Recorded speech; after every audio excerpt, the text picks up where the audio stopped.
Armenia और Azerbaijan की जंग हुई तेज। आर्मेनिया की तरफ से फ्रांस ने ली एंट्री। तुर्की पर लगाया आतंकी भेजने का आरोप।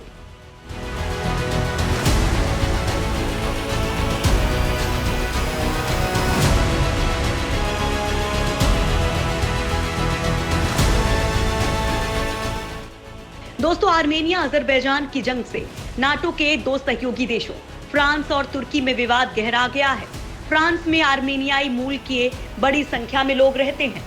तुर्की इस युद्ध में खुलकर अजरबैजान का न केवल हर तरह से समर्थन कर रहा है, बल्कि धमकी भी दे रहा है। तुर्की के विदेश मंत्री मौलूद कावुसोगलू ने आरोप लगाया कि फ्रांस आर्मेनिया के अजरबैजान में कब्जों को अपना समर्थन दे रहा है। इस आलोचना पर फ्रांस के राष्ट्रपति ने तुर्की को करारा जवाब दिया। उन्होंने कहा कि तुर्की युद्ध जैसी धमकी दे रहा है। मैक्रोन ने कहा कि फ्रांस इसे स्वीकार नहीं करेगा। दरअसल आर्मेनिया से जंग के लिए सीरिया से आतंकवादियों के भेजने के आरोपों पर तुर्की घिरता जा रहा है। फ्रांस के राष्ट्रपति एमन मैक्रोन ने इस बात की पुष्टि की है कि 300 से ज्यादा कट्टर इस्लामिक आतंकी तुर्की के गाजियानटेप के रास्ते नागोर्नो काराबाख पहुंचे हैं। नागोर्नो काराबाख में आर्मेनिया और अजरबैजान के बीच भीषण जंग जारी है। इस बीच आर्मेनिया ने सीज फायर पर वार्ता के लिए अपनी सहमति दे दी है। मैक्रोन ने कहा कि मैंने इस संबंध में राष्ट्रपति व्लादिमीर पुतिन से बात की है और उन्होंने इसकी पुष्टि की है कि उन्हें इस बारे में सूचना मिली है। दरअसल आतंकवाद की फैक्ट्री पाकिस्तान और उसके आका तुर्की के आर्मेनिया से जंग के लिए हजारों आतंकी भेजने की खबर आई थी। अब पहली बार फ्रांस ने इसकी पुष्टि कर दी है। ये आतंकवादी गृह युद्ध से प्रभावित सीरिया और लीबिया से नागोर्नो काराबाख भेजे गए हैं। किलिंग मशीन कहे जाने वाले इन आतंकवादियों को मुस्लिम देश अजरबैजान के पक्ष में ईसाई देश आर्मेनिया से युद्ध के लिए काफी पैसा दिया जा रहा है। तुर्की के इस कदम से तनाव काफी बढ़ गया है और उसके रूस से जंग का खतरा मंडराने लगा है। बताया जा रहा है कि आतंकवादी 22 सितंबर और उसके बाद तुर्की के रास्ते अजरबैजान की राजधानी बाकू पहुंचे थे। भारी हथियारों से लैस इन आतंकवादियों की तादाद करीब 1000 बताई जा रही है। ये सभी अल हमजा ब्रिगेड के बताए जा रहे हैं। आईएसआई भाड़े के आतंकियों को भेज रही अजरबैजान। खबरों में दावा किया जा रहा है कि पाकिस्तानी खुफिया एजेंसी आईएसआई इन आतंकवादियों को एकजुट करके अजरबैजान भेजने का काम कर रही है। बताया जा रहा है कि तुर्की इन आतंकवादियों को $1500 से $2000 सैलरी दे रहा है। वहीं पाकिस्तानी सोशल मीडिया में अजरबैजान के समर्थन में जमकर पोस्ट किए जा रहे हैं। दरअसल दो देशों की जंग अब धार्मिक लड़ाई बन गई है। आर्मेनिया में जहां 94% आबादी ईसाई है, वहीं अजरबैजान में 97% आबादी मुस्लिम है। दोनों देश कर रहे हैं तबाही मचाने का दावा। आर्मेनिया और अजरबैजान के युद्ध में अजरबैजान ज्यादा भारी पड़ रहा है। इसके पीछे की वजह यह है कि अजरबैजान के पक्ष में तुर्की और पाकिस्तान खुलकर लड़ रहे हैं।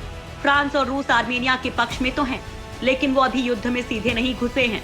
आर्मेनिया के रक्षा मंत्रालय के मुताबिक महज एक दिन में 540 अजरबैजानी सैनिकों की जान जा चुकी है और 700 घायल हो गए हैं। उनके मुताबिक 45 हथियारबंद वाहन, 6 प्लेन, 3 हेलीकॉप्टर और 6 ड्रोन उड़ाए जा चुके हैं। आर्मेनिया ने यह भी दावा किया है कि उसने अजरबैजान के 4 किलर ड्रोन और सैन्य विमान को मार गिराया है।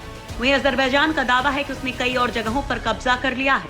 दावा किया गया है कि सैनिकों के साथ दुश्मन के हथियार को भी तबाह कर दिया गया है। सेना ने आर्मेनिया और आर्त्साख के 230 टैंक और दूसरे हथियारबंद वाहनों को उड़ा दिया है। इसके अलावा launch rocket system, mortar, 38 air defence system, 10 command control centres को बर्बाद कर दिया गया है। खुद को रिपब्लिक घोषित करने वाले आर्त्साख ने दावा किया है कि अजरबैजान की 3000 सैनिकों की जान जा चुकी है और ज्यादातर के शव अभी न्यूट्रल जोन में ही हैं और उन्हें ट्रांसपोर्ट करने के लिए कुछ नहीं किया जा रहा है। वहीं संयुक्त राष्ट्र ने हालात पर चिंता जाहिर करते हुए संघर्ष को खत्म करने की अपील की है।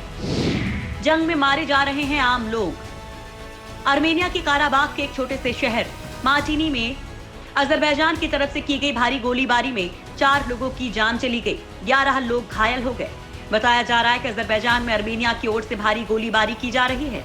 ये गोले लोगों के घरों को निशाना बना रहे हैं।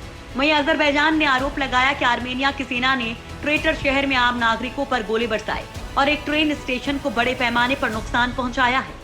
इस जंग में अजरबैजान सेना के 3000 से ज्यादा सैनिक जान गंवा चुके हैं।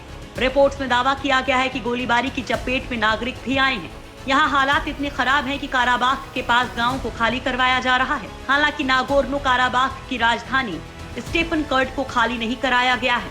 जिन जगहों पर लोग अभी भी फंसे हुए हैं, वे घरों के नीचे बने तहखानों में छिपकर गोलीबारी से अपनी जान बचा रहे हैं। उजड़े हुए घरों और डर के माहौल के बीच आने वाले कल पर संशय बरकरार है।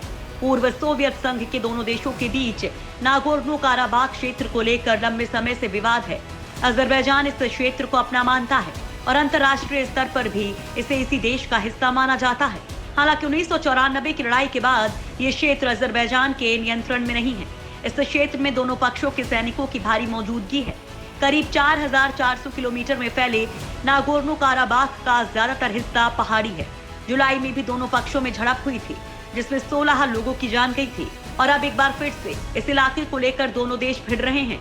लेकिन इस बार का युद्ध ज्यादा भयानक हो गया है, क्योंकि इसमें ताकतवर देशों ने एंट्री ले ली है।